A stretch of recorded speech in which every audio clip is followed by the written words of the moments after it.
예, 지난주에 제가 조금 앉아있다가 가지고 어떤 논의가 되는지 잘 모르겠습니다. 제가 오늘 발표할 거는 원래 제가 뭐 이 주제로 이렇게 쉽게 내는 사람은 아닌데 마침 그 노사공 포럼이라고 하는 잡지가 아마 그러니까 노동계 쪽, 그다음에 기업 측, 정부 이렇게 같이 해서 내는 잡지가 한 두 달 전쯤에 저희 청탁을 제가 한겨레신문에 이런 한두 번 칼럼을 썼더니만 뭐 쓰라고 해서 내 생각을 정리할 겸 쓴다고 했는데, 그래서 내용은 이제 기업이나 정쪽 사람들이 본다는 전제하에 약간 마일드하게 썼어요.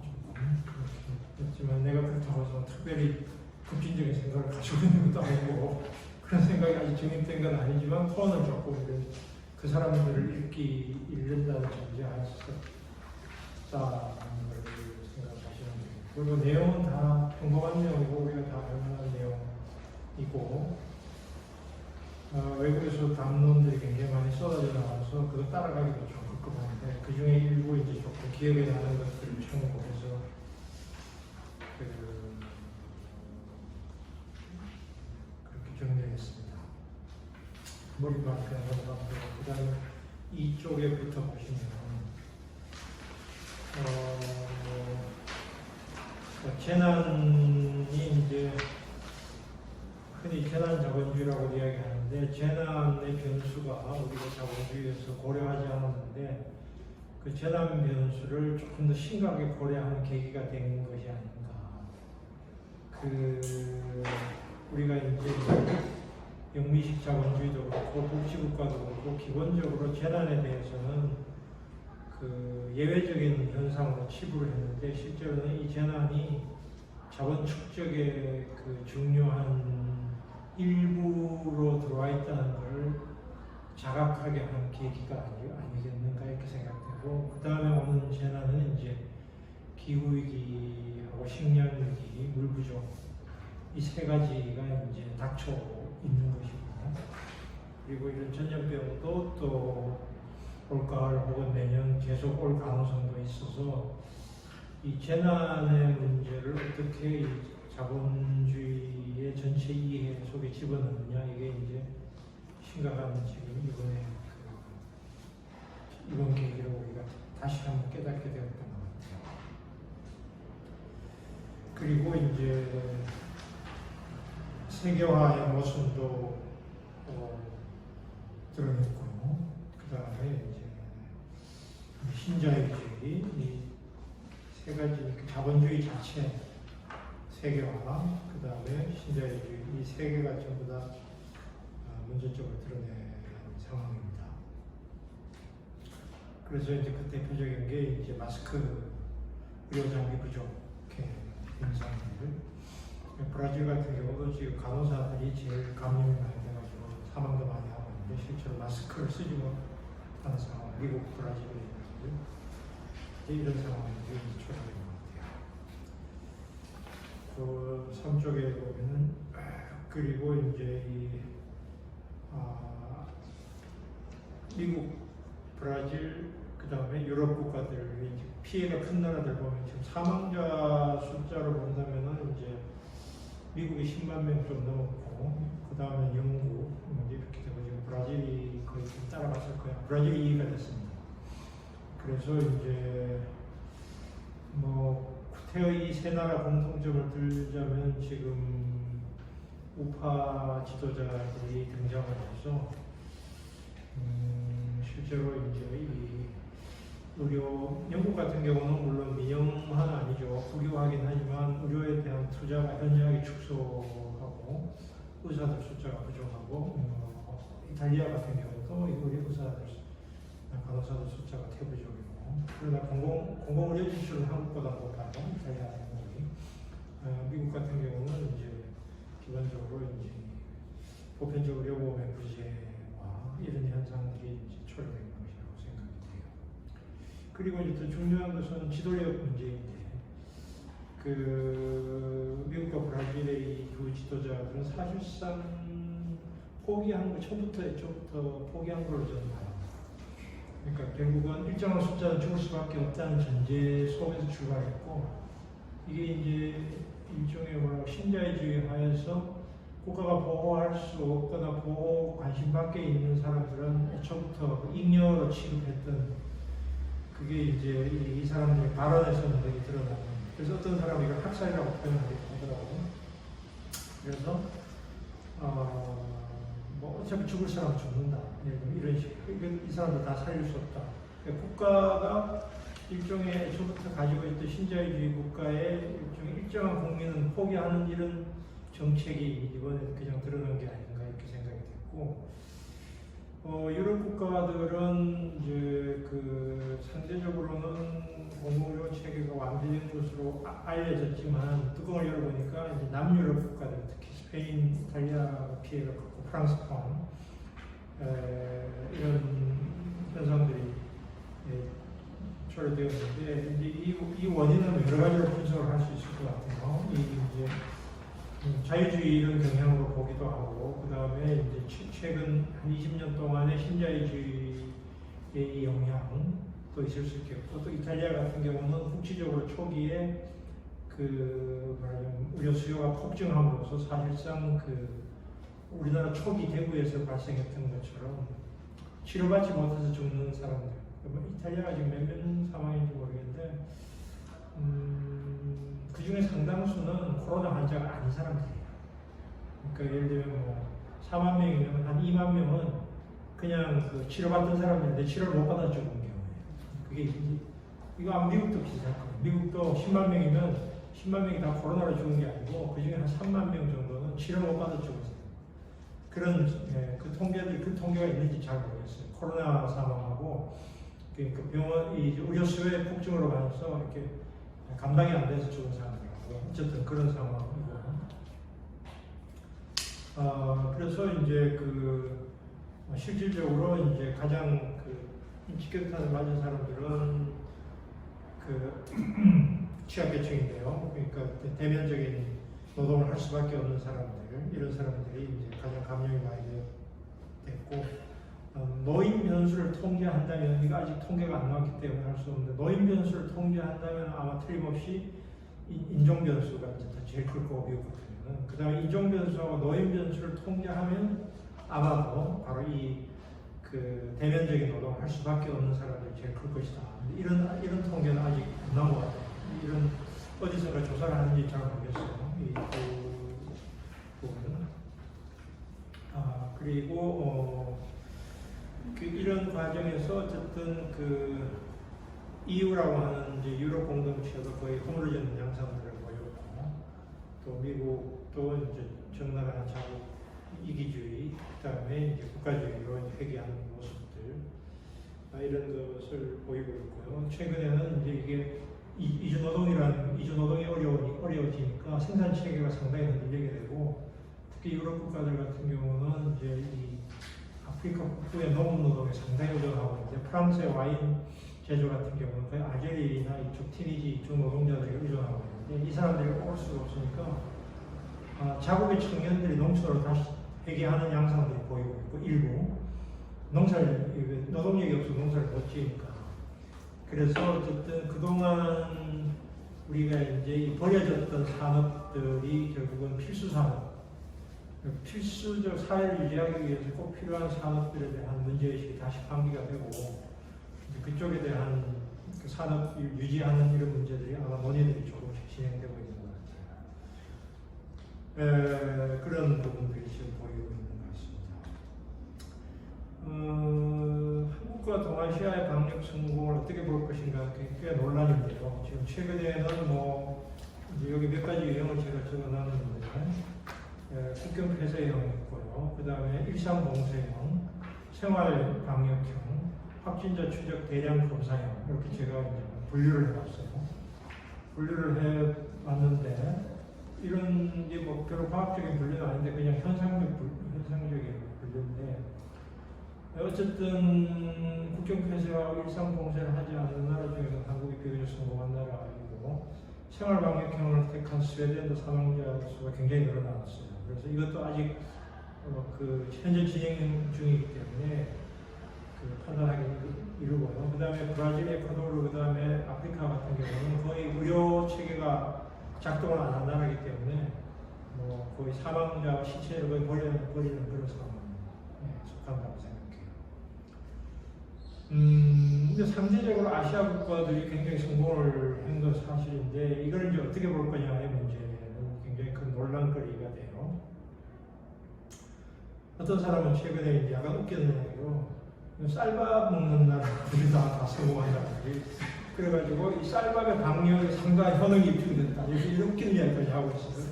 그 제일 중요한 것은 저는 국가라는 단어가 아닌가 생각해요. 역시 국가 통제와 시민들의 어쨌든 국가에 대한 복종, 사회나 국가에 대한 복종과 이것이 더 큰 변수가 아닐까. 그러니까 자유주의 취약. 나쁘게 말하면 자유주의 취약성을, 좋게 말하면 자유주의가 취약했기 때문에 성공한 것이고, 또 한편으로는 그 간호사나 혹시 이 간호사나 이제 헌신적으로 봉사하는 사람들은 사실은 이 말하자면 착취까지는 아니지만 엄청난 노동 봉사를 통해서 지탱해온 것이라고도 볼 수 있을 것 같아요. 그래서 오히려 그 헬조선이기 때문에 성공했다고 이런 이야기까지 나오고 있는데 그 상당한 논란거리가 되죠. 근데 어쨌든 베트남 같은 경우도 생각을 해보면 물론 대만도 약간 변수가 그 대만 중국 봉쇄라는 변수가 있고 베트남은 애초부터 이제 그 봉쇄를 했는데 근데 대부분 어쨌든 동아시아 국가들이 성공한 것은 틀림없어요. 네, 그래서 이 부분은 이제 방역 자체는 분명히 성공이라고 생각해요. 근데 이제 한국의 방역 성공은 공공의료 수준하고는 관계가 없고 오히려 그 반대다. 우리가 많이 알고 있는 나라들이죠. 그래서 공공의료 비율이 약 10% 정도.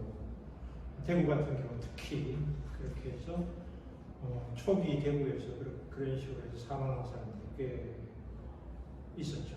그런 부분이. 서울에서 만약에 이제 이런 식의 그 코로나 환자가 폭증하거나 이게 할 경우에는 현재 이 공공의료 수준 같은 경우는 감당 못할 상황으로 갈 수도 있고 가을에 혹시 코로나가 다시 올 경우에는 그런 위험성이 있을 것 같아요.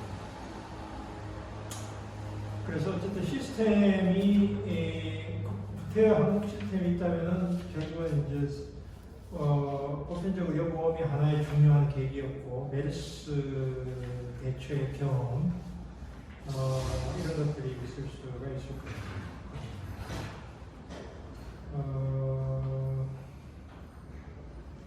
뭐 아주 여러 가지 이유들이 있습니다. 그래서 이제 6페이지 밑에 보면 지금까지 한국의 방역 성공이 다가오는 경제위기나 대량 실업 사태에서 성공할 가능성은 크지 않다고 생각합니다. 왜냐하면 사회적 안전망 수준이 아직은 낮고 그 다음에 그 사실상 코로나 재난이 아니라 일상 산업 현장의 재난은 훨씬 더 그 심각한 상태로 계속되고 있기 때문이죠.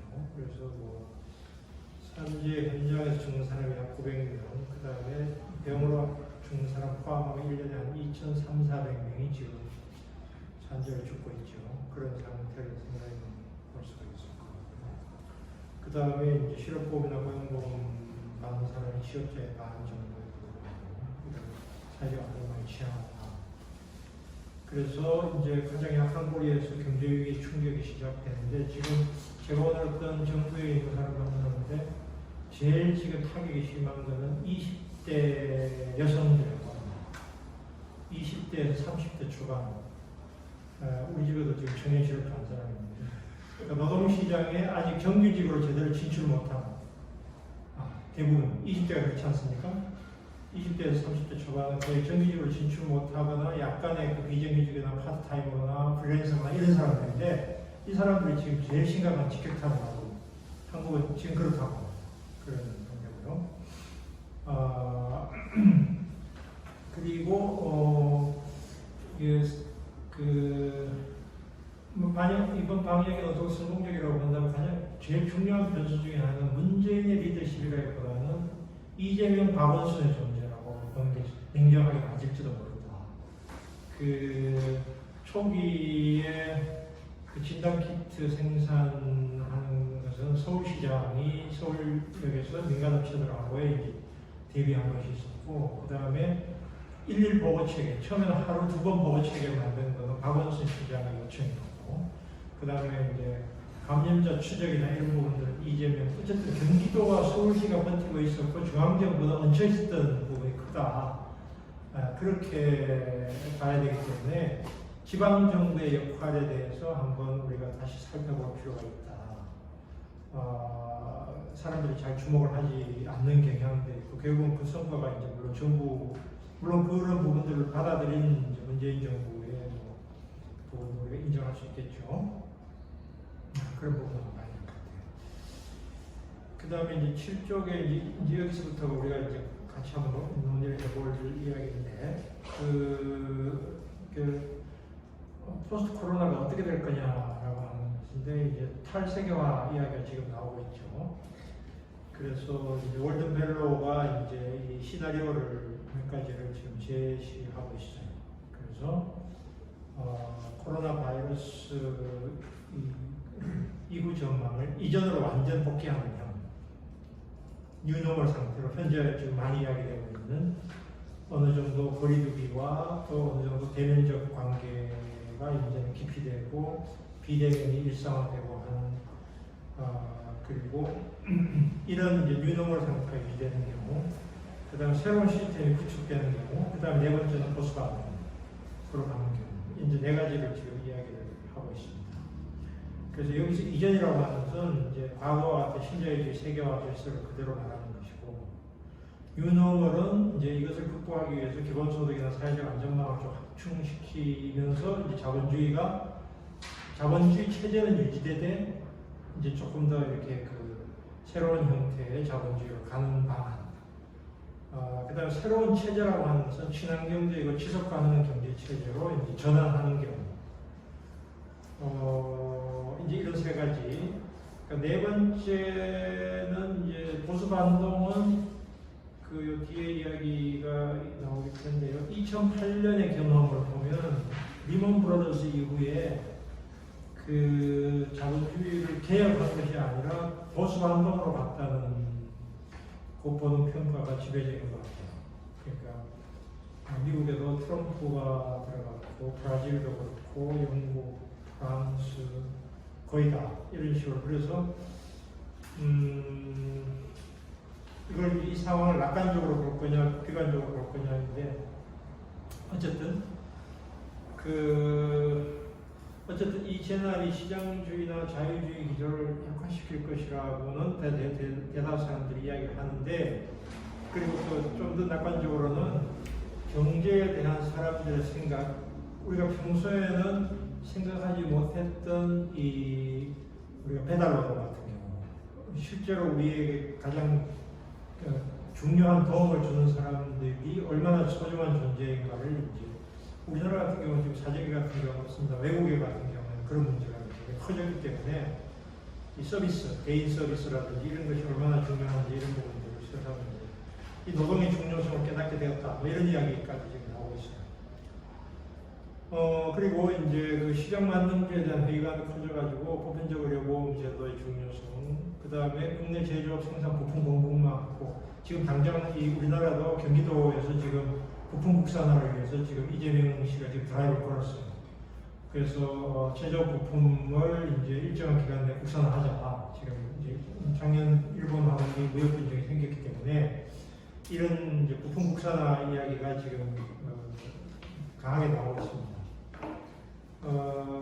그래서 이제 이 외국의 외주 하청을 줬을 때 가지고 있는 위험성 같은 경우 때문에 리쇼링이라고 좀 이야기하죠. 리쇼링 이야기가 나오고 있는 것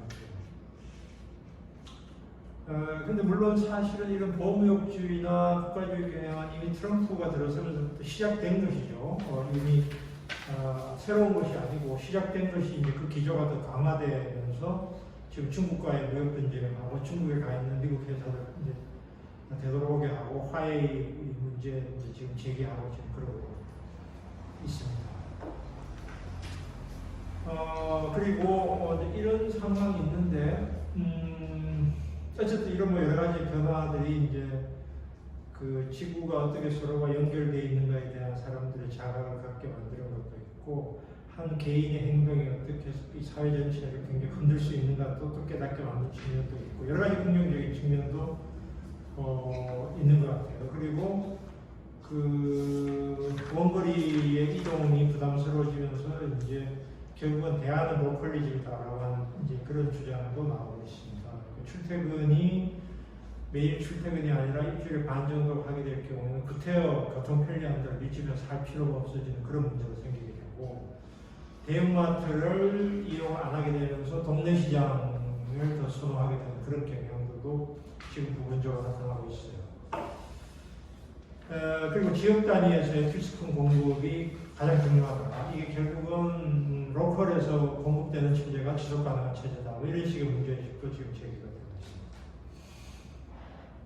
있습니다. 뭐 이런 이야기도 있고요. 그래서 뭐 생태 문제는 제가 이야기를 나눴고, 근데 저는 이제 이 세계화가 완전히 뒤로 후퇴하느냐에 대해서는 약간은 회의적이에요. 왜냐하면 지금 우리가 이야기하는 세계화도 원래는 이거는 반쪽의 세계화였고 자본의 세계화였기 때문에 이 자본의 세계화에 일정한 제동이 걸린 것이지, 그 기본적으로 국가 중심이라고 하는 것은 그 전부터 있었던 그런 것인데, 그래서 다시 국가로 돌아왔다고 하지만 사실상은 이런 재난이라든지 그 다음에 필수적인 부분에서는 언제나 국가가 해결할 수밖에 없었다. 기존에도 그렇고 그런 부분들이 있다고 생각해요. 그러니까 세계화라고 하는 자체가 약간 이데올로기이기 때문에 그 이데올로기가 약간 깨지는 측면이 있다고 생각합니다.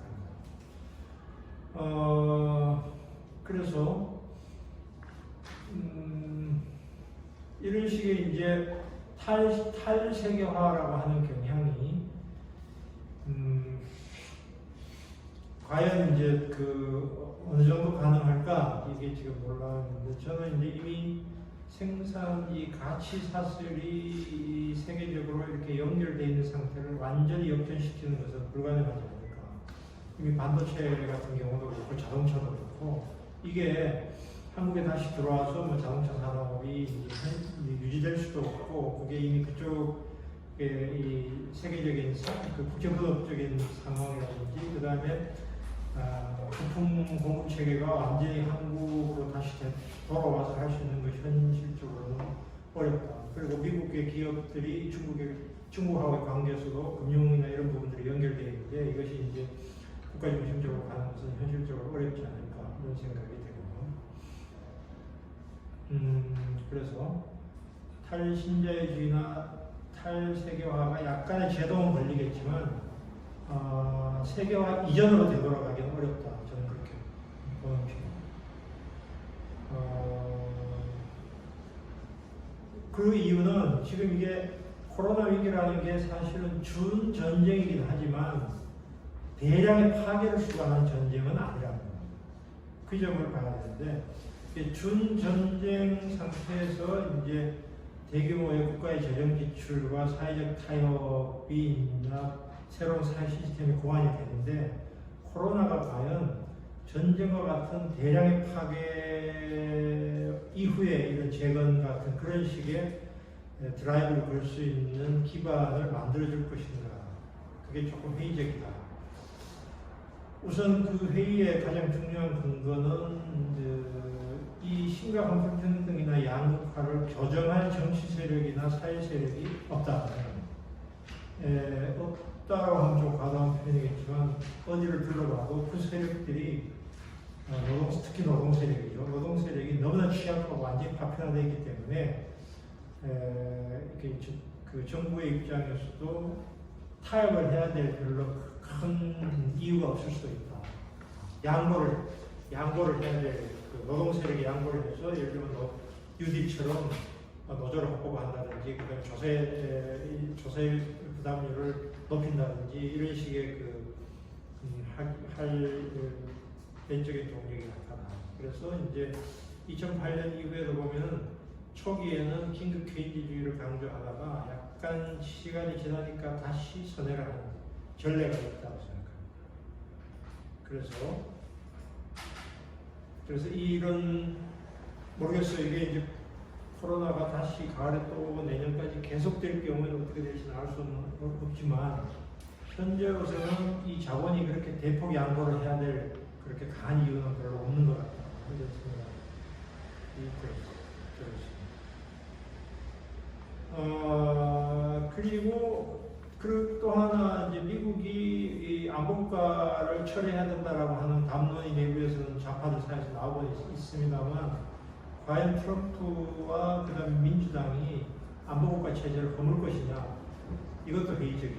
즉 지금 10만 명이 사망했으면 베트남 전쟁 사망자의 2배 정도가 사망했는데 좀 다른 점이 있죠. 베트남 전쟁은 전부 다 대부분 청년들이고 지금은 대부분 노인들이죠. 그러니까 물론 다른 점은 있지만 그래도 어쨌든 그걸 가지고 미국이 전쟁 체제를 조금 바꿔야 되겠다 이런 식의 어쨌든 동력의 내부에서 담론이 강하게 제기되는 것 같지도 않고 군사복합체가 여기에 이렇게 양보하는 것 같지도 않고 그리고 보편적으로 여보험 문제도 적극적으로 아직 이야기하고 있는 것 같지 않고 단지 이제 긴급 재정 지출과 그 다음에 산업에 대한 국가 통제를 강화하고 있는 것은 틀림없죠.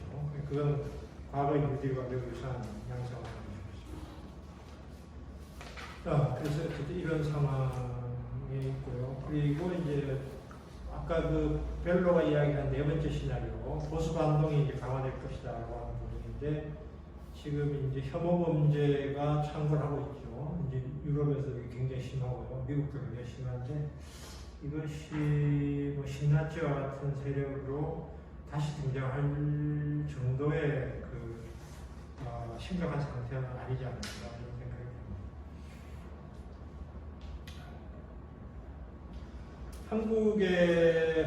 한국판 윤리와 사회정책의 문제인데요.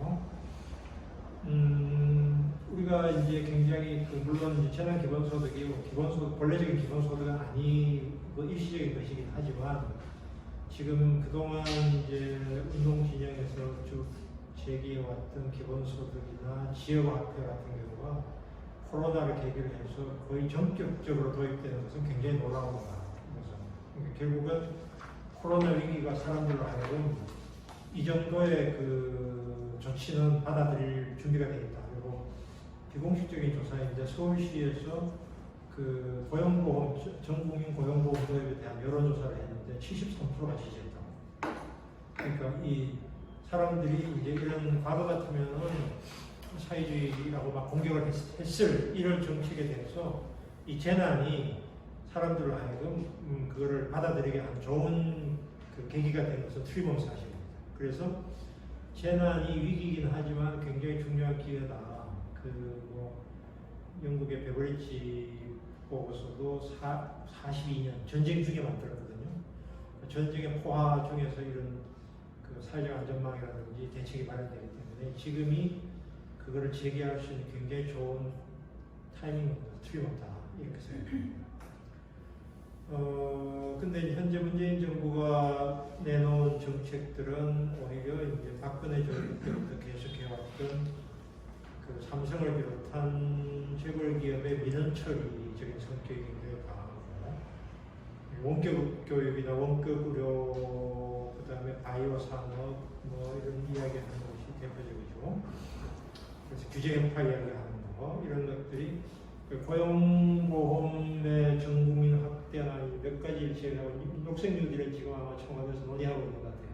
그래서 지금 6월 초에 뚜껑을 열어봐야 하는데 그거는 지금 논의 중인 것 같고 나머지는 대체로는 산업 정책에 가까운 것이라고 생각해요. 그래서 뉴딜의 기본 세 가지가 이제 구제 회복 계획인데 구제 회복 쪽에 초점이 가 있고 개혁의 내용은 빠져있는 계획의 내용 빠져 있어서 사실상 20세기 뉴딜에도 못 미치는 정도가 아닌가 이렇게 생각해요. 그래서 이런 부분들이 이제 의료계나 이쪽에서는 원격 의료 부분에서 굉장히 강력하게 지금 반대하고 실제로 이미 문재인 정부가 지난번에 이미 개인정보 문제 같은 경우에 이미 의료 민영화의 길로 이미 가고 있었죠. 실제로 이런 부분들이 있어서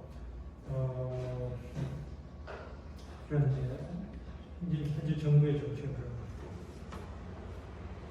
그리고 또 산업 정책이 한국이 제조업 비중이 거의 뭐 세계에서 가장 높은 나라 중에 하나인데 산업 정책을 어떻게 할 것인가가 굉장히 큰 과제인데 이게 우리가 비교적 이 경제 충격이 덜하다면 이게 한국이 그래도 제조업 비중이 높은 거와 관계가 있는데 틀림없이. 그러나 속을 들여다보면 한국의 제조업이 반도체, 자동차, 조선 대부분 아직 조립 가공 성격을 벗어나지 못하고 있기 때문에 기술의 독립성도 약하고요. 소재 부품 장비의 국산화도 중요한데 후방 산업과 산업 생태계 조성 문제는 별로 거론이 되고 있지 않는 것이 문제다. 그래서 산업 생태계 조성 문제는 결국은 그 기초과학 육성 작업하고 그 다음에 지방의 어쨌든 수도권 분산 문제, 그 다음에 이제 일자리 지방의 일자리 문제 이런 문제하고 연관이 되는 거라서 앞으로 한국의 제조업이 어떻게 해야 되느냐는 큰 숙제거리인데 현재 같은 상태로 가면은 소수의 양질의 일자리와 다수의 그 안 좋은 일로 이렇게 착취해 말하자면 사닥다리가 유지되는 방식 그렇게 갈 가능성이 높아서 그 조선님 반도체 같은 경우도 아직 첨단적인 부분은 아직 소재 부품 국산화가 안 되고 그게 하루아침에 이루어지는 것도 아닌 상태에서 현재 굉장히 그 한국 경제가 그게 의존도가 굉장히 높은 편이죠. 자동차는 잘 모르겠어요. 자동차는 지금은 괜찮은 편인데 이게 이제 장기적으로 전기차, 수소차 이렇게 해서 어떻게 대처하고 있는지 잘 모르겠어요. 어쨌든 그래서 크게 보면은 이제 민정부가 추진하고 있는 새로운 성장 산업과 그 다음에 제조업 이 두 가지를 어떻게 재편하느냐의 문제가 이제 산업 정책이 물론 중요하죠. 그 차원에서 본다면 이 정책이 굉장히 중요한 것 같고 그 다음에 이제 산업 정책 외에 이제 그 개혁이라고 하는 사회 통합 정책인데 이 사회 통합 정책은 현재 뭐 문재인 정부가 별로 그런 그 비전이 없는 것 같아요. 그러니까 지금 뭐 그 기간 산업에 40조 원 투여하는 문제도 이게 외환위기 때 공적 자금 엄청나게 투여해가지고 결국은 싸게 외국 기업에 팔아넘기고 그 다음에 이제 기업에 대한 감시도 제대로 이루어지지 않았고 리먼 브러드 때도 미국에도 똑같은 문제가 제기됐어요. 2008년에 BOA 같은데 공적 자금 엄청 싸게 투자됐는데 결국 CEO들 배만 들려고 해가지고 미국에서 굉장히 가늘었거든요. 한국에서도 이제 이런 그 공적 자금 그 기업에 대한 지원금 40조 원에 대해서 감시나 이런 부분을 어떻게 할 것인가에 대한 이야기도 별로 없는 상태이고 또 기업의 고용 지원의 90%까지 이제 고용 유지할 경우에 지원해 주는 게 취지는 좋은데 노동계 입장에서 보면 좋은데 한 개 기업까지 다 지원해야 되는가라고 하는 이 반대편 반론에 부딪힐 수 있어요. 이 경우에 중소기업 같은 경우에 결국 경쟁력이 별로 없는 이런 쪽을 계속 언제까지 어떻게 지원해야 되는가의 문제도 시민적 차원에서는 이제 관심을 가질 만한 주제가 된다고 생각합니다. 기업 살리기 정책이죠. 그런 부분이죠. 그래서 어쨌든 뭐 당장 제도적으로 상병수당이 서울시가 지금 시작했죠. 이걸 전국화해야 되는 문제가 있어요. 상병수당의 전국화 문제가 있고 그 다음에 이제 콜센터 같은 경우를 어떻게 할 거냐, 이거를 이런 식으로 지금 밀집 근무하게 하는 체제로 계속 할 수 있겠느냐, 이런 이제 전반적인 어쨌든 문제가 있습니다. 그 다음에 이제 이 코로나가 제기한 것이 이제 돌봄의 문제인데, 돌봄 서비스에 제가 이것도 오늘 제가 들은 이야기인데, 서울의 요양보호사가 6만 명이라고 합니다. 근데 이 초기에 요양보호사들에게 마스크가 지급이 안 된다고 해요. 마스크 지금은 지급이 한다고 하는데, 그래서 이 사람들이 집집마다 가보고 방문을 하는데 마스크 없이 지금 말하자면 일터에 가야 되는 이런 문제가 생겼고, 청도라든지 대구 경북 지역에서 미국 같은 경우에서 요양시설에서 대량 이탈리아 사망사고가 발생했기 때문에 요양원이 굉장히 취약시설이고, 그리고 이 자체가 사실상 문제가 있는 제도죠. 그러니까 이게 그 민간 업자들의 배를 불리는 체제이기 때문에 어떻게 커뮤니티 케어를 현실화할 수 있느냐가 굉장히 큰 복지 체제에서 문제, 돌봄 문제가 앞으로 점점 더 중요해질 텐데, 그래서 이 돌봄의 문제와 더불어서 지역 살리기와 마을 살리기 문제하고 연결되는 새로운 복지 체제라고 할까, 이제 이런 것이 이제 이번에 영국 같은 경우에서 특히 영국이 의료체제는 국유체제이지만 영국에서 피해가 컸던 이유로 이런 걸 들고 있는 사람들이 많더라고요. 복지가 과도하게 중앙집권적으로 돼 있어서 로컬 차원에서 이거를 해결할 수 있는 방법이 없고, 의사를 우선 만날 수가 없고, 의사를 만나는 턱이 굉장히 없잖아요. 그러니까 병원을 갈 수가 없고, 이런 상황에서 지역사회에서 이걸 케어를 할 수 있는 체제를 갖추지 않으면 앞으로 이거는 감당이 안 된다, 이런 이야기를 제가 영국 사회에서 제가 봤어요. 자, 그런 문제가 있는 거고요. 그래서 이제 문재인 정부가 뭐 지금 어떻게 할까, 이제 민주당이 180석이 됐지만 지금 보니까 분위기 보니까 부자 몸조심한 쪽으로 가는 것 같아요. 그래서 이 사람들이 제대로 개혁 드라이브를 걸지 조금 회의적인 측면이 있는데,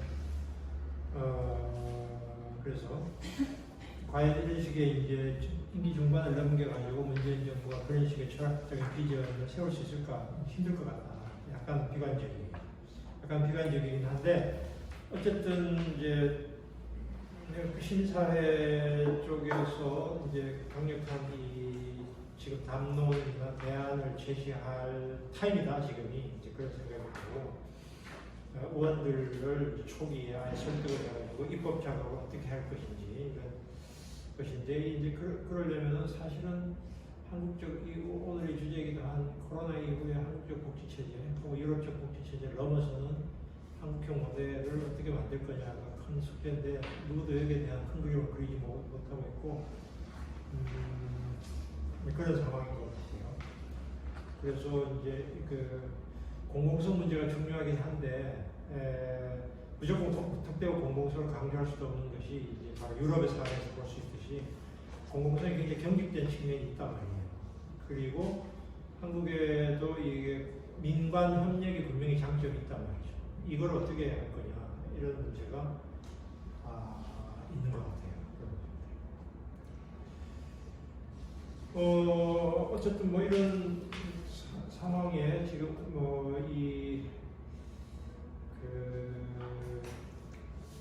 새로운 이제 녹색 대안들이 이제 제출되고 있고, 여러 가지 담론들이 지금 나오고 있어서 이게 뉴노멀 체제로 가는 것이 이제 가장 그래도 가까운 가능한 시나리오 같은데, 뉴노멀 체제로 만약에 갈 경우에 비대면 부분들이 이제 훨씬 더 확대가 될 경우에 굉장히 많은 변화가 올 수도 있겠다, 이런 생각이 듭니다. 그러니까 뭐 다들 경험 가지고 계시겠지만, 나도 이제 학교에서 학생들 이렇게 하다 보니까 학생들도 약간 적응하는 분위기, 제 느낌이에요. 그러니까 이 비대면 쪽으로 사람들이 적응을 하게 되면 그동안의 이 대면적 관계 속에서 밀집해서 이루어졌던 각종 이런 서비스, 산업, 교육, 종교, 상당한 위기가 올 수도 있겠다.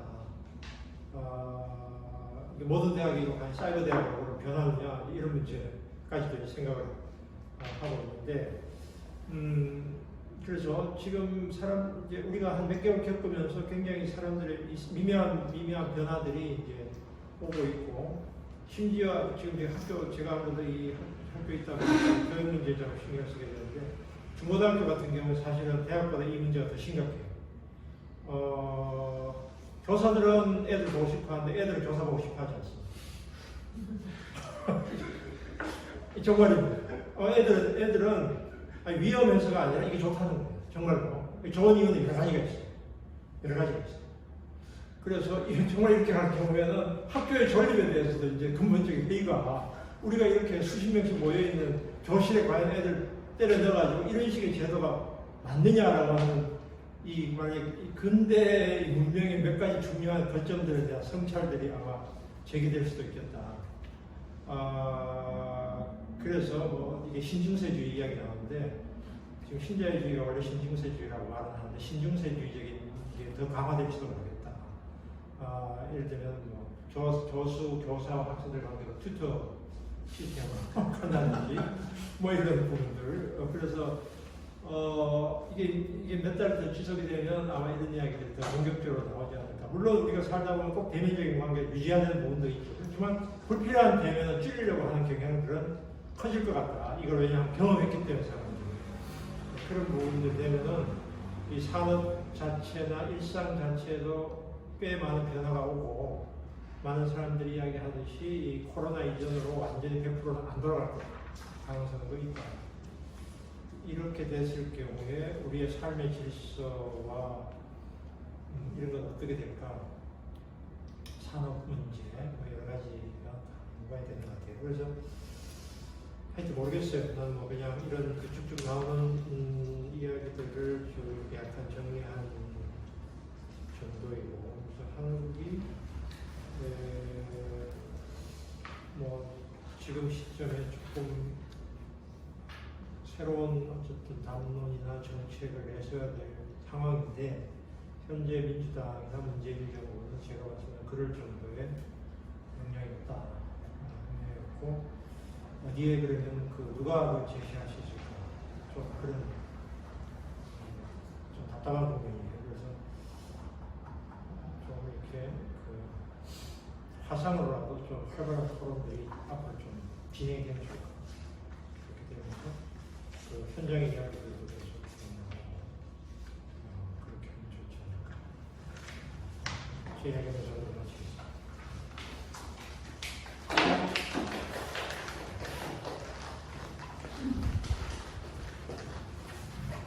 발표 잘 들었습니다.